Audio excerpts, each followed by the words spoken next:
of that is I think more than a skeleton. I think that's what it's called. No, it's something else. No, that might be right. But Skeleton God's Closet is sort of I don't know, Indiana Jones meets the church. I don't know. They think they find the body of Jesus, and he's got a. And this one archaeologist has to find it. So you guys would be Indiana Jones 5. Right. Yeah, it'd probably be better than the aliens in Crystal Skull. Does he still actively do Presentations and teaching? and trips and stuff?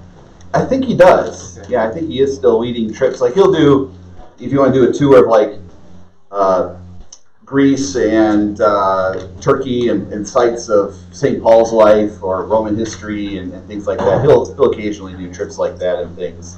Probably Lutheran Witness is a good place to see if there's an advertisement for any of those, that kind of stuff. So we're going to start with that video, and then we will have some discussion about the stuff from that video.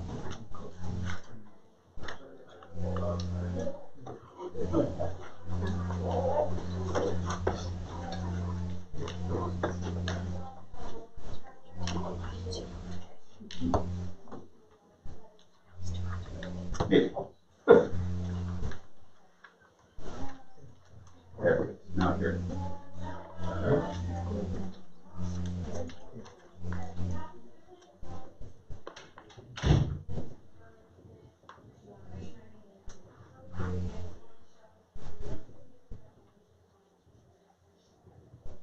Begin with Hinduism, which is one of the oldest religious systems.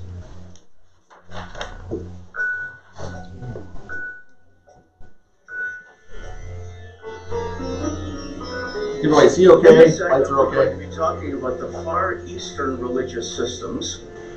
And primarily we're going to begin with Hinduism, which is one of the oldest religious systems in history. It comprises 850 million believers, primarily in India. And as a matter of fact, this is what Hinduism means. A Hindu is one who dwells on the Indus River, which is the great western river in India, flowing down into the Indian Ocean. It began, some say even 5,000 years ago. It began with poetry, not prose in terms of any holy books.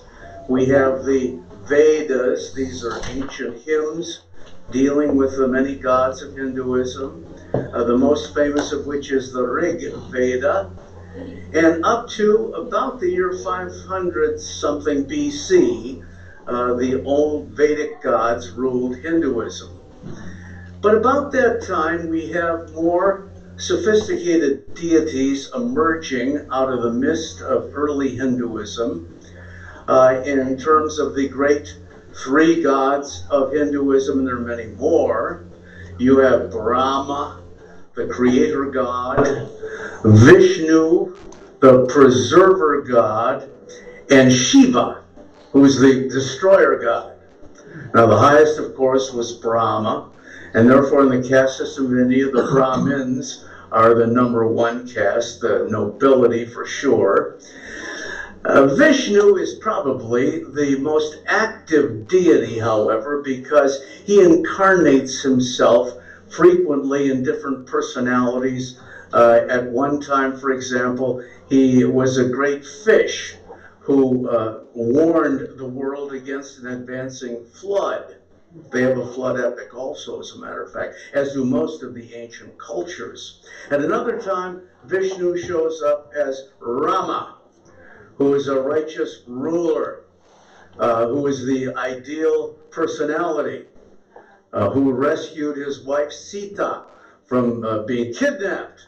Sita is the perfect woman.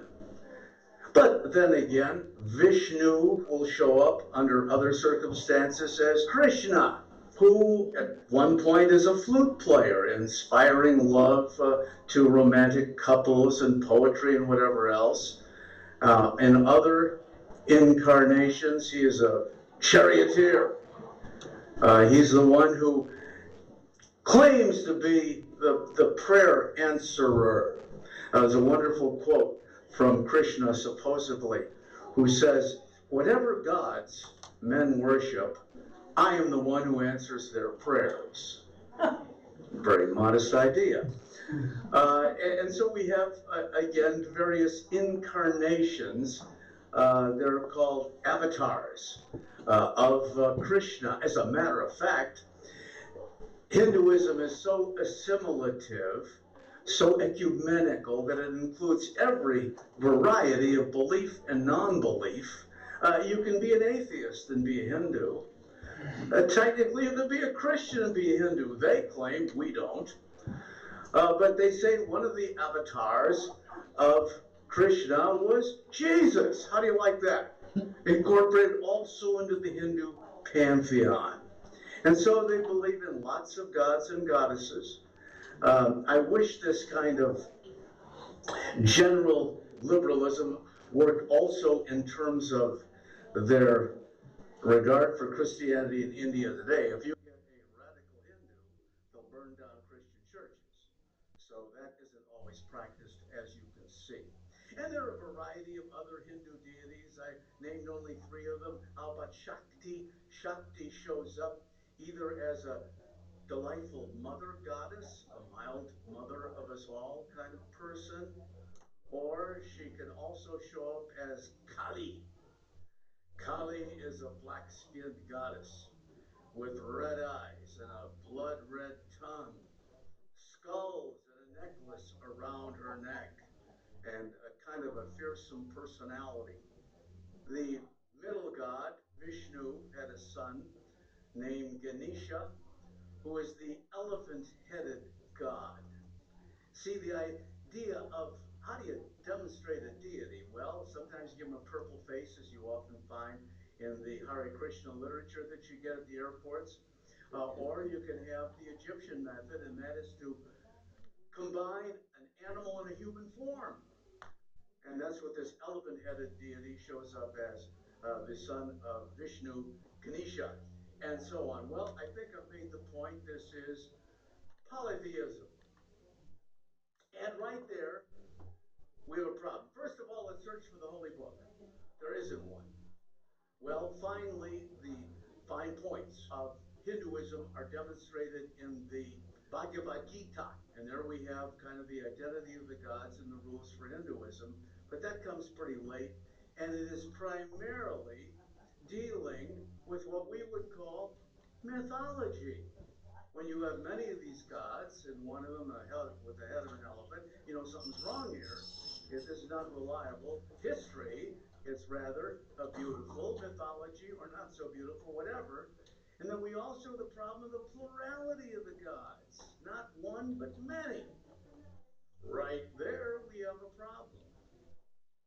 What is God? God is that which then there is nothing greater. That is the greatest. And you can have only one greatest. Therefore, the whole concept of having a lot of competitive deities in some divine family just doesn't work.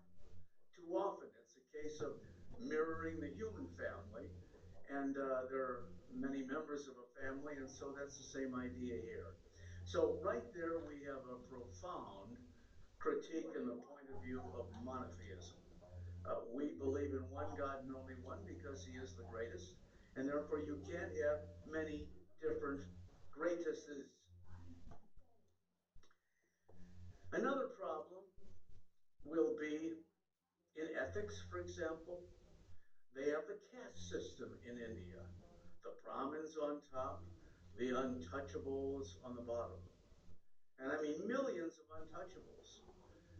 And how terrible it is to be typecast, as it were, in a caste system, which is the very opposite of what we claim today in terms of our open-minded flexibility in terms of all races, the equality of people, and so on. So to have this caste system is very, very difficult, and one wonders about being in a caste where you can only collect the garbage, bury the dead, and so on, among the untouchables. Really tragic. You also have the problem of reincarnation. Now, they believe also that you're going to have another chance at life Going to a better life or a worse life, depending on how you live this life. And they believe, therefore, at death you are reincarnated again into another human being, or maybe into an animal, if you led a very terrible life, or maybe a demigod level if you led a good life. So this is the reason for what we always hear about the sacred cow in India, because hey, that cow could be Aunt Bessie, from previous life. Or don't step on that rodent, that could be Uncle George, who wasn't such a good guy in this life, and so on. So the idea of reincarnation may be comforting for people who have really blown it the first time around, but not too good in terms of the long run and for what humans certainly are looking for. But this is the reason why in a country where often you have famine, in the great subcontinent of India, where you have famine, and they will refuse to shoot the rats eating the grain. It makes no sense at all. And why, again, you can't get a little protein from the so-called sacred cow. The fact of the matter is, the goal toward which Hinduism is looking is not very satisfying by our standards. They're looking forward to really becoming one with the cosmos. They become a drop in the eternal sea. There's no individuality left. And I don't know what kind of goal that is. I don't mind the community of nature idea, but I think C.S. Lewis put it best. He said, if a drop goes into an eternal sea, the individuality of that drop is totally lost. Try it sometime, drop it into a body of water, and there's nothing left. Nevertheless, as you well know, you can see Hindu temples going up in Iowa or wherever else. There's one of the big centers there.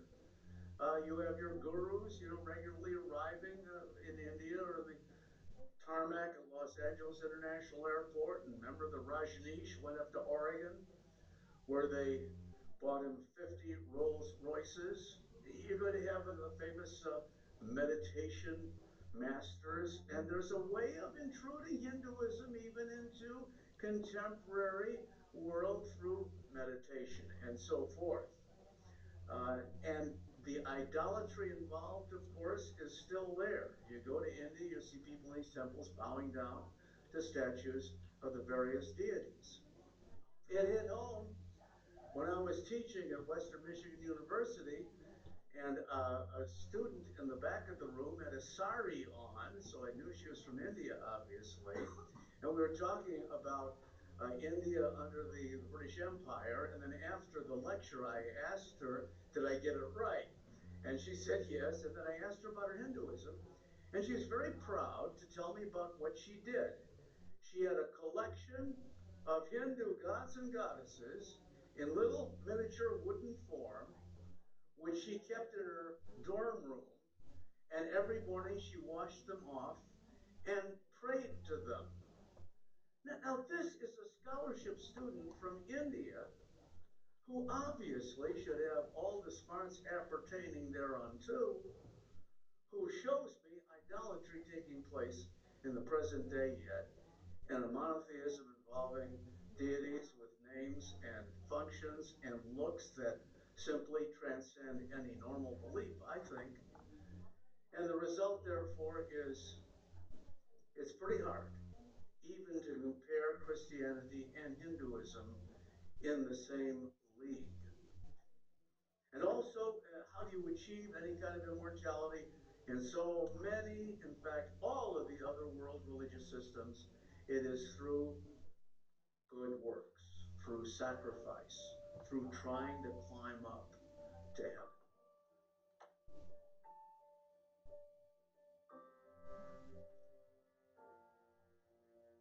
Buddhism, the fourth largest religious system in the world, 350, 375 million adherents today, started in India, but it almost died out in India. Incredibly, it went on in Tibet, China, Mongolia, Japan, and elsewhere in the world. But it was an Indian prince named Siddhartha Gautama, who was happily married to a lovely wife. They had a son, and yet in the year 536 BC, Siddhartha Gautama decided to leave the family for meditation in the forest. Now, again, you got to remember, for any holy men, I don't care if it's even Christian, Jewish, or whatever, you got to have your desert experience. If you don't have a desert experience in your resume, don't apply to be one of their gods. I mean, it just has to be part of the, well, even in Christianity, look at it. Elijah, Elisha in the Old Testament, desert experience. Jesus, 40 days in the desert, preceded by John the Baptist. Where did he hold forth? The desert, the wilderness. Saul of Tarsus, no sooner converted, he goes to the Arabian desert. Remember monks? What did they do? They went on the desert.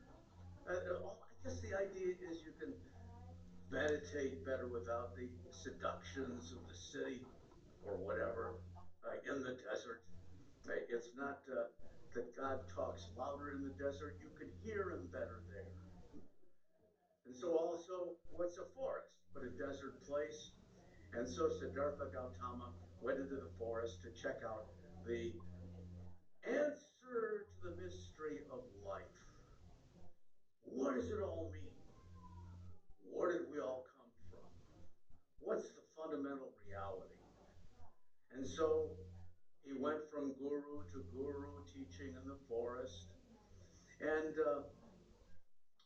Gautama just could not find any solution that satisfied him intellectually. He's frustrated. 6 years he spent in the forest.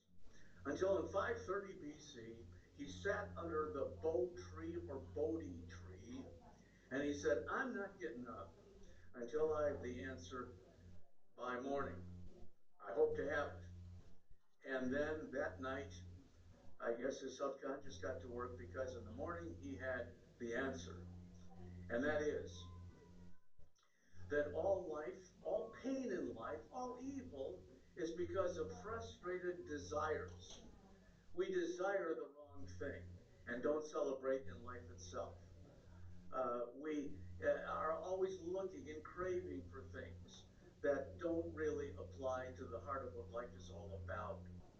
And so if we're able to master our desires, we can achieve a oneness with the cosmos that will be salvation itself. And he was a good teacher and had some good ideas. And in the morning, under the Bodhi tree, he had the answer that the Eightfold Path will lead to a perfect paradise, and that is the path of the middle way. Avoid extremes on both sides, for there are ditches there. Instead, you have to have right views, right intentions, right speech, right actions, right livelihood, effort, and mindfulness, and right concentration. And those are the famous 8 spokes in the wheel of Buddhism, which is the symbol of Buddhism to the present day. Now he felt he had the answer to the meaning of life. He was now the first enlightened one, and the word enlightened one is Buddha. That is where the name comes from. So his full name now is Siddhartha Gautama Buddha. And now he preaches this next 40 years, going up and down the Ganges River, accumulating disciples for himself. Oh yeah, they followed the teachings of the master. And this again is going to perpetuate Buddhism after his death. And indeed, he did die about 80 years of age. And the movement then developed through his disciples carrying the good news over the Himalayas to Tibet and China and elsewhere. They will affect a costume of saffron-colored. You've seen many saffron-colored robed Buddhist monks to the present day yet. And it's really going to take hold in those other lands and not back home, interestingly enough. Uh, we're going to have, of course, the eschatology question. That means the doctrine of the last things. What are you looking for in Buddhism? They also believe in Hindu reincarnation. And again, by a life of good deeds, you get a higher and higher level, until finally, if you do enough good deeds, you can spin off this rotation of reincarnation and achieve nirvana. That is the great paradise of Buddhism. But what does nirvana mean literally? Nothingness.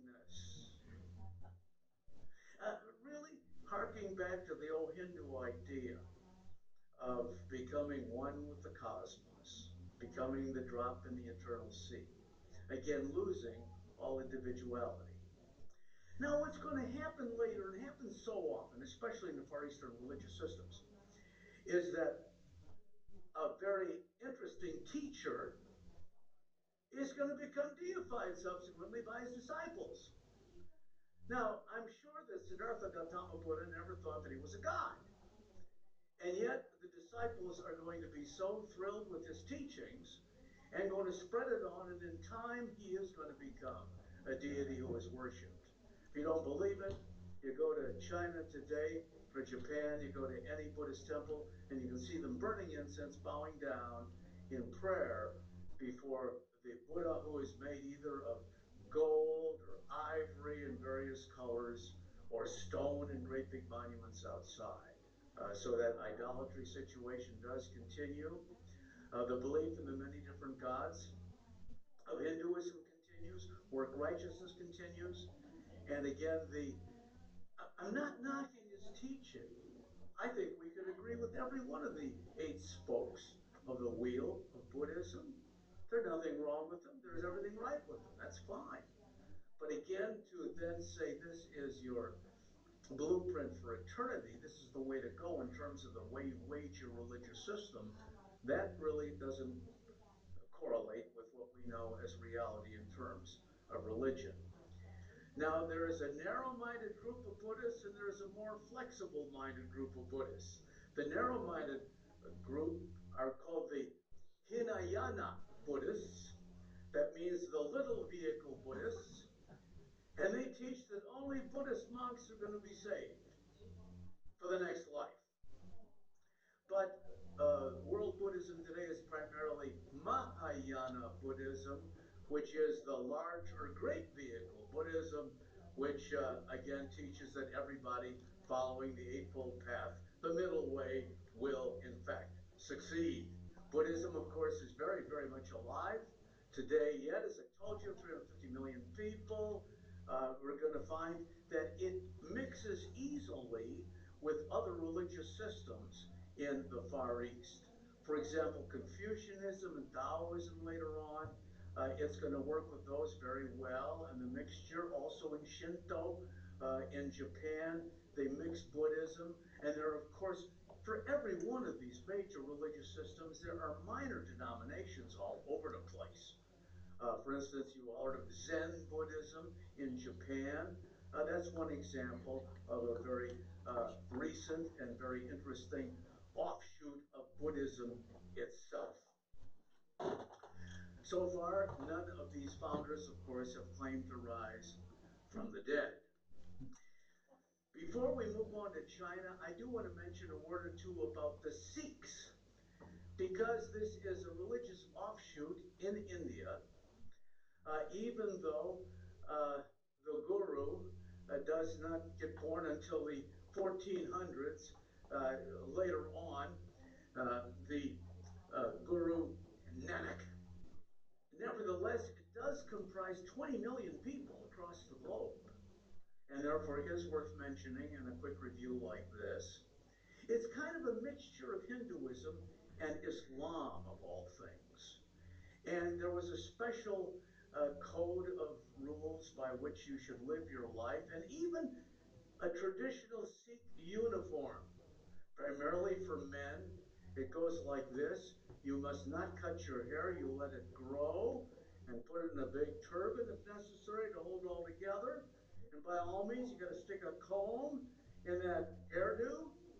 And then you also should wear shorts, ideally. And you should have a steel bangle dangling from your right wrist.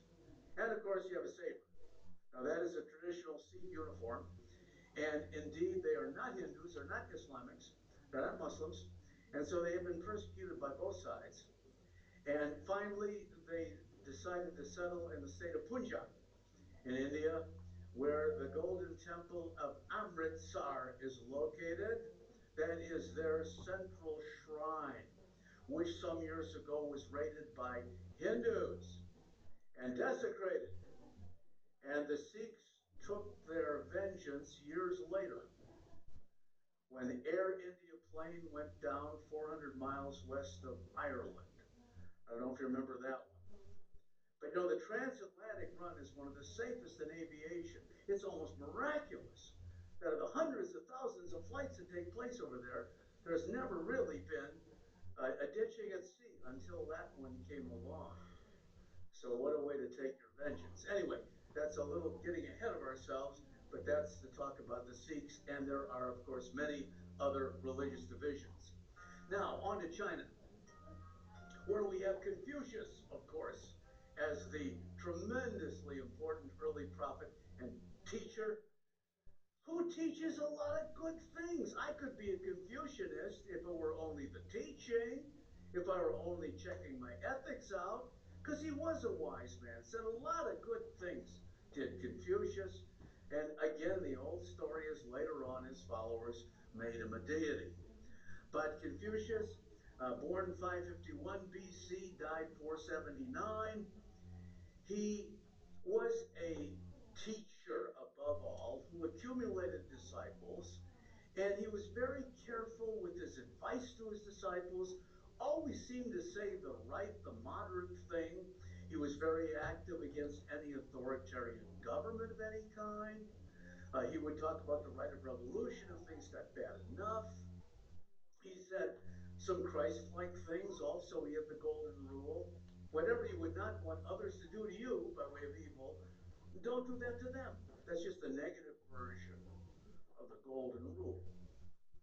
And he always used illustrations also, like Jesus did. For example, as he and his followers were going through a section in China, they came to a graveyard and a woman was weeping over a new empty grave. And it was being filled, I should say, with, and they asked her why she was weeping, and she said, "I'm burying my son. He was eaten by a tiger.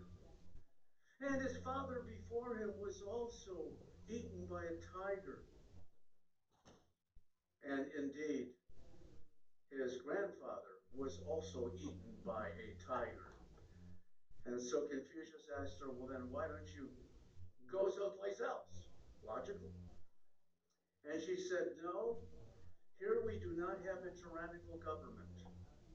And so Confucius turns to his disciples and he said, "See, to have a tyrannical government is worse than being attacked by a tiger." So these become various teachings. Confucius himself, then, a very attractive figure, providing material, of course, for fortune cookies and whatever else. But what's the commonest? Confucius say, yeah, and indeed he said many wonderful things. And he is the archetypical framer of Chinese thought to the present day yet. And very, very popular, of course, throughout China. And it's only later down the pike that his followers then tend to deify him, and Confucianism today is either discussed as a philosophy, which it should be, or as a religion. Now, here's Confucius' view of religion. He said, respect the gods, but have as little to do with them as possible.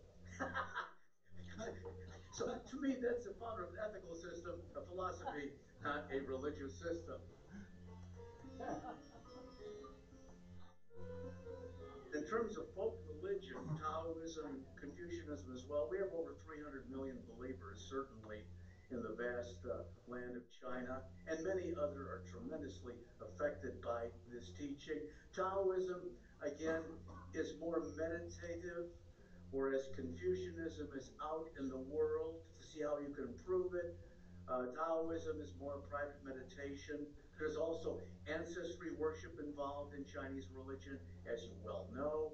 The idea is that your ancestor becomes larger than life in memory, and therefore a ruler of a tribe or a patriarch in a family line will become larger than life as many others are dreaming about him. And the result is finally becomes a deity, and you worship that deity And there's a little bit of demonstration of that. Have you ever dreamed about someone who has died, husband, wife, father, son, and so forth, and he was still alive in your dreams? I know I did. When my dad died too early in 1950, I recall I dreamed a little later that he was alive yet. He was sick, but something was wrong, but he was going to make it. That's what I dreamed. And so, again, there must be a life, they conclude, beyond that.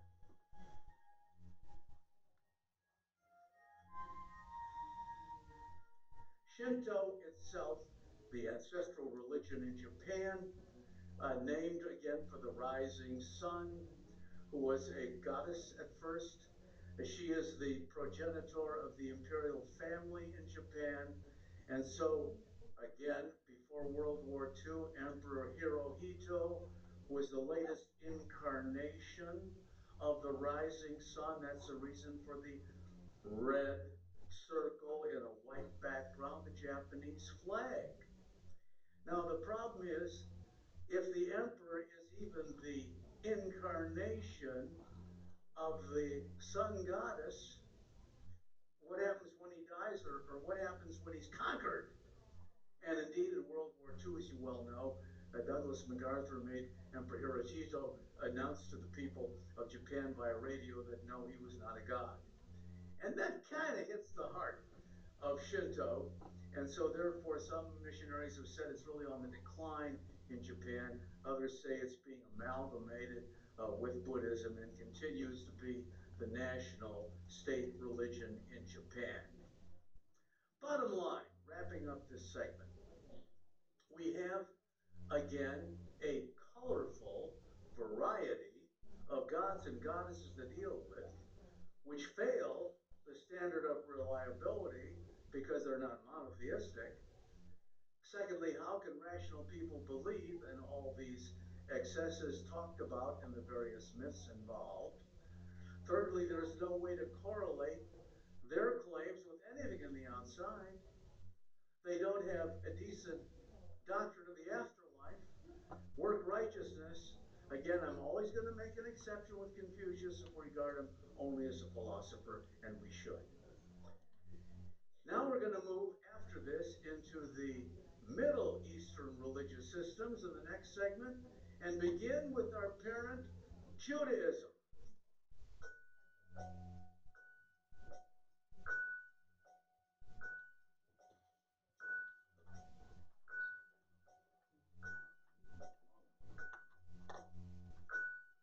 Now, I don't. Tune in next week.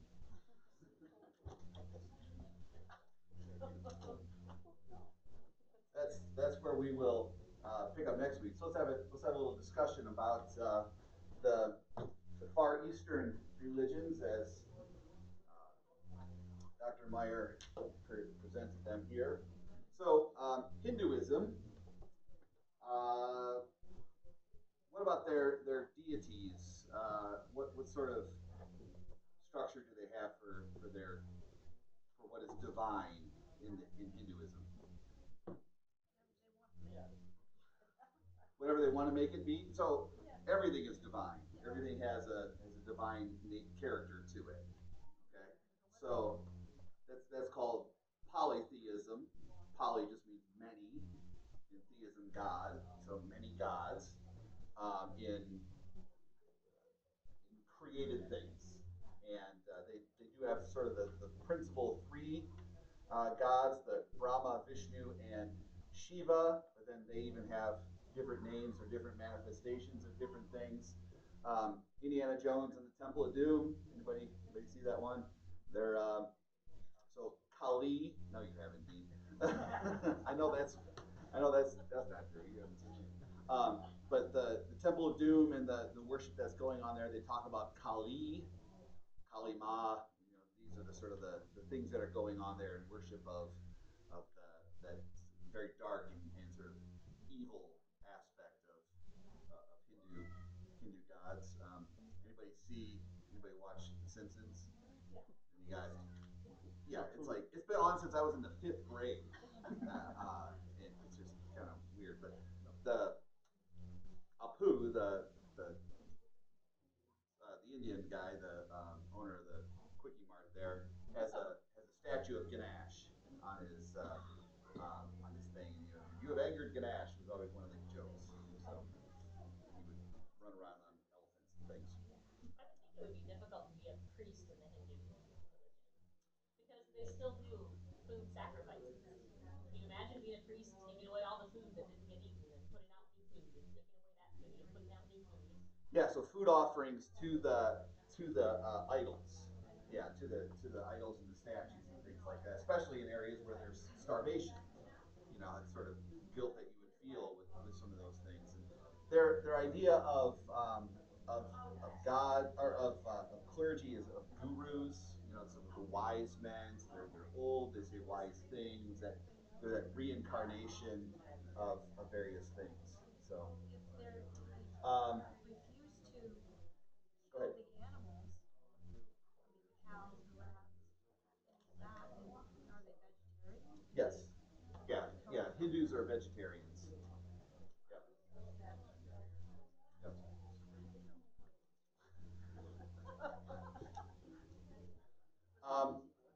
Presentations or manifestations of Hinduism that we see even with our own culture. You see Hinduism or aspects of Hindu worship working into our own lives. Yoga. Yoga is Hindu prayer. Yoga is Hindu prayer.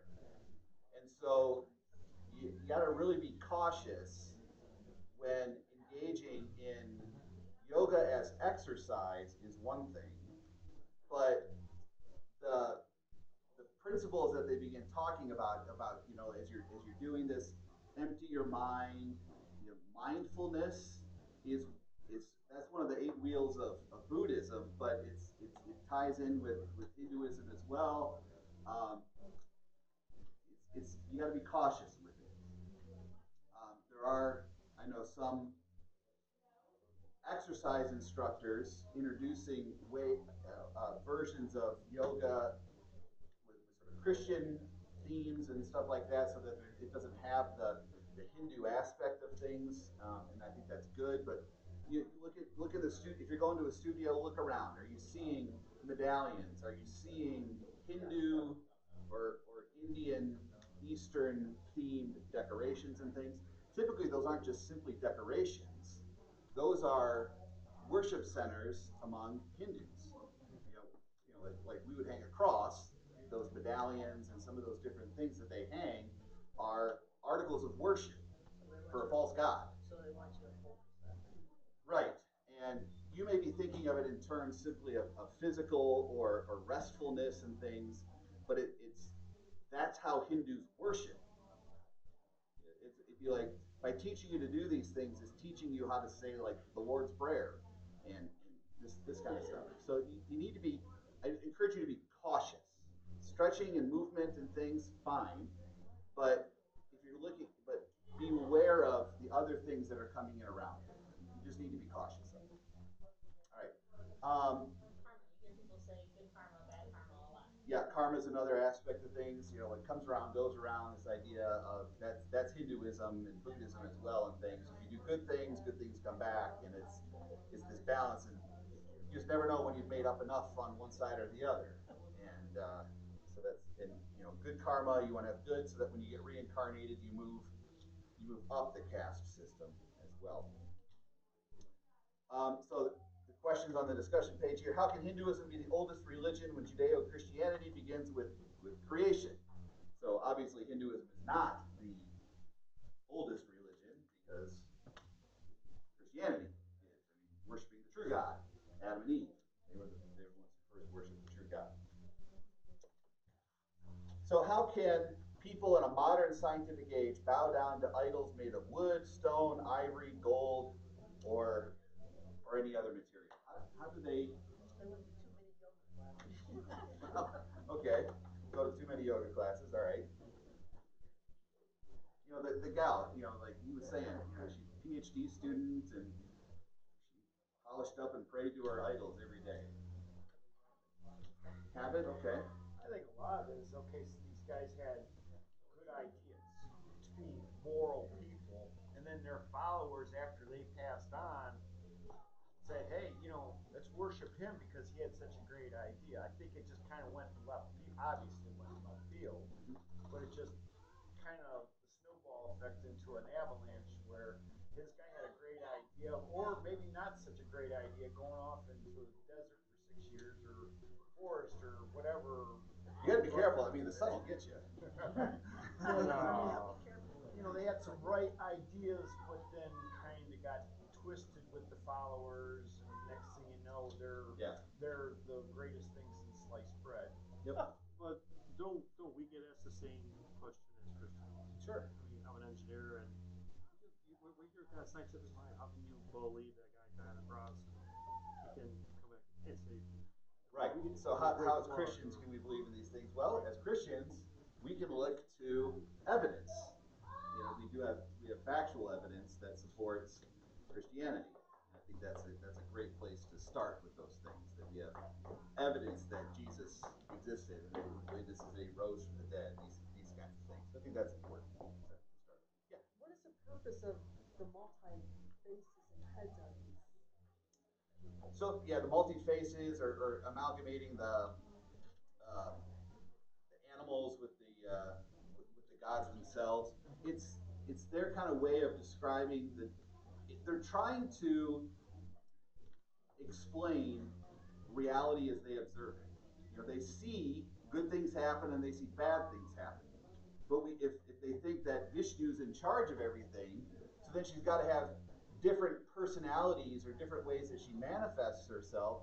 So, you know, it's like, okay, good and blessing, or now she's angry and vengeful, and these sort of modes that she would appear in. It's just a way of trying to describe maybe inconsistencies that they see in what happens around them. That's ultimately what all of these non-Christian religions become, is attempts to explain or embrace the reality that they experience around them, the reality that they're created by God Himself, that their days are ordered by the true God, but without knowing Him or by rejecting Him, they try to fill those gaps in in the place of the true God. And so they come up with, well, everything's a God, or these things different, you know, influences of different things, or it's on us to think about things in the right way, and to elevate ourselves, and good becomes their definition of what is divine. So it's sort of, it's good morals, it's good ethics, it's all really based on what we call natural law, the law that's written on our hearts, that God wrote there on our hearts, that some things are right and some things are wrong, and everybody has that in their conscience, and so that flowing from that is how do we play these things out. And if you don't have the true God to plug in there, Satan will throw everything in there. And that's truly where all of these find their source in their deception, is Satan leading people to reject the true God.